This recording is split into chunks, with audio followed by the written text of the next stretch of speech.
Hi everybody, and welcome back to our show. We're an open book. My name is Chris McMurray. And I'm Gene McMurray. He's my husband, and he'll be behind the scenes making sure everything is running smoothly. As always, I'll be telling you what I think all along the way. I have no doubt. On this show, we discuss those difficult situations that a lot of families go through, but are often not talked about. Here we will, because like we said, we're an open book. In our relationship, we've dealt with marriage, divorce, remarriage to each other, addiction, sobriety, losing a business because of injury, and the ultimate sorrow of losing our son, Scott. Today, we're going to get back to telling our story from our book, Live, Laugh, Fly. There it is, and we will tell you how you can get that later on in the show. That's right, chapter 2 today. In this chapter, we're going to talk about the differences between our two families. When you meet and fall in love, you soon come to realize that entire families get involved, and dealing with that dynamic can be tricky. So we're going to turn the clock back to 1983 and talk about the beginning of our relationship and some of the ups and downs we faced. Duran Duran and Boy George were on the radio, and Ronald Reagan was the president. Girls had big hair and big sweaters. Chernobyl and the AIDS crisis were in the news, and there were no cell phones, and bottled water was not even a thing. Man, that seems like so long ago. It was almost 40 years. Time flies when you're having fun. It sure does. Hey, why don't you tell the story about how we met? Yeah, it's such a romantic story. We were working together, and it was my first weekend on the job. I got there on a Sunday morning, and you were asleep in my office. And when I woke you up, you got on the phone to call your bookie. I was just dozing, right? I wasn't really asleep. No, you were snoring. Oh, man. I think you were sitting at my desk, too. I guess that was not a real good first impression. No, not really. But at the time, you were just a co-worker. I certainly didn't look at you and say, "Oh, that's the man I'm going to marry."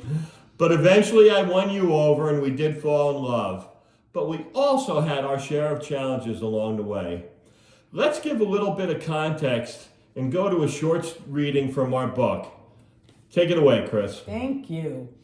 Before we were faced with Scott's diagnosis, our young family struggled to overcome another type of illness, addiction. I was 22 years old and really had no understanding of what alcoholism was. I thought an alcoholic lived on the streets. That was not Gene. He was kind and funny and he loved me. He was not an alcoholic in my mind. Besides, wouldn't love conquer all? We would be fine because we loved each other. Looking back, I know that I definitely believed in fairy tales, thinking we would live happily ever after. My parents did not like Gene, and they kept telling me over and over how wrong he was for me. Living at home was unbearable at times because of all the friction, largely created by our relationship. Fighting with my parents only made Gene and I grow closer. It became us against them. I wanted to prove them wrong. One night, after a little over a year of dating, Gene called me to say that he was in the hospital. He said his blood pressure was very high and he really didn't know what was going on. He insisted that he didn't want any visitors. Crying hysterically, I hung up the phone. I was so worried. For 3 full days, I worried. Finally, Gene called. He confessed that he was really in a detox unit where he stayed those 3 days. He knew he had a problem and he promised to never drink again. When my parents found out, all I can remember is the two of them yelling and screaming at me, telling me over and over that he was a drunk, that he didn't love me, and all he wanted was alcohol. The way they reacted only made me shut down, pushing me away from them. I knew they were wrong. Gene did love me. The day that Gene was discharged, his mother was having a family dinner, so I went, thinking we would discuss Gene and his time in detox. I needed to understand what was really going on. We all sat around the table. His sisters Barbara and Eileen were there too, along with Aunt Grace. My face was still red from all the crying I had done. His family talked about the Yankees, football, and other mundane topics. Not one mention was made of the detox, not one. I felt like I wanted to scream. The elephant in the room was getting larger and larger. I choked down my dinner with each bite. I was afraid to bring up the subject. I felt it was Gene or his mom's place to do this. In my mind, I compared the two different families' scenarios in dealing with this. On one hand was my family, yelling and screaming. On the other hand, Gene's family was passing the dinner rolls with polite conversation. It became clear that I would have to figure this out on my own. I left that night more confused than ever.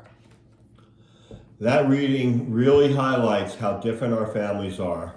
We came from two very different backgrounds, Each with their own way of looking at things. Let's back up a little bit. What was your first impression of my family? Oh, I really liked everybody. I met them all at your nephew's first birthday party. That was a memorable night. It was. Well, there was a lot of laughter and there were a lot of family stories, and I really enjoyed being there. And another thing I liked was your family dinners. My family always had an open door policy. You never know who was going to show up for Sunday dinner. And as long as there was enough potatoes, everything would be okay. You can't run out of potatoes. No, I think we estimated £1 per person. I think that goes back to the Irish. But our open door policy is a tradition that we're able to pass on to our kids. Yeah, I'm glad we did. Now, what did you think of my family? Well, your mom was a great cook, and your dad was a big sports fan like me. And I thought that would be something that we could eventually bond over. And I guess we did a little bit. But they were also very private. They didn't really make me feel at home. In that regard, they were very different from what I was used to. Yeah, they were private, but they could have also been more supportive and understanding and welcoming. Well, they did have reason to be cautious. I know, but that just shouldn't be the way they handled it. So we get to the point when you went into the hospital detox. Yeah, as much as my denial back then wanted to call it something different, it was a detox, and sadly, it would not be my last. Since we've been talking about the different ways families react to situations, this is a perfect example. Oh, definitely. My family totally had an I told you so attitude, and all they would do is yell and scream and tell me that this was proof you didn't care for me. And all this made living at home unbearable, and they made me doubt my own feelings. And I guess in hindsight, my clan wasn't a lot of comfort either. Well, nobody was talking about what we had just been through, and I just felt so alone. I didn't feel like I had any guidance or direction. Pass the potatoes. That's right. You know, I love my family, but yeah, there has always been a denial element. Nobody was willing to call out what was going on with me. I guess we just hoped it was a bad stretch in my life and that things would change. But I did stop drinking for a little bit, and for a good while anyway, after that. Yeah, but we were still smoking pot, and we thought that was okay. You weren't drinking. It seemed much more manageable. Yeah, but let me just add here that marijuana is not a remedy for alcoholism. Now we know that. Now we know it. But we did move ahead with our relationship for the next year or so. Things were going well, and then we got engaged. We did. Let's move on to the engagement night. Oh, do we have to? See, that's the thing. Here we are, 40 years later, and you still look back on that night with resentment and anger. Yeah, because it still hurts. That should have been our night. I'm your daughter. My parents made it so difficult. We were all set to go to our favorite restaurant and celebrate our engagement, and as soon as you walked in to pick me up, they started in on both of us. How it would never work. How we were so wrong for each other. Yeah, it was really an ambush, and they both came at us. But let's not forget, I went to your dad weeks earlier to let him know of our plans, and he didn't raise any objections then. No.